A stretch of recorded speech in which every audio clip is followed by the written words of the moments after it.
Hello friends, welcome back to my channel. आज का word है असेंबल।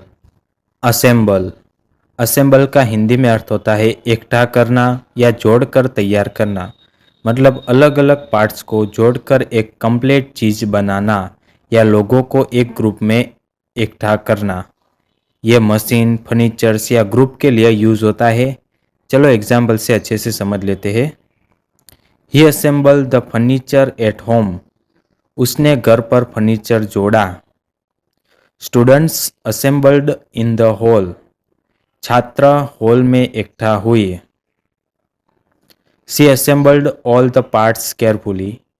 उसने सभी हिस्सों को ध्यान से जोड़ा। सो फ्रेंड्स, आज का वर्ड था असेंबल। अब आप कमेंट में लिखो आई असेंबल थिंग्स। मिलते हैं नेक्स्ट न्यू वर्ड के साथ। चैनल को लाइक करो, शेयर करो, सब्सक्राइब करो। धन्यवाद।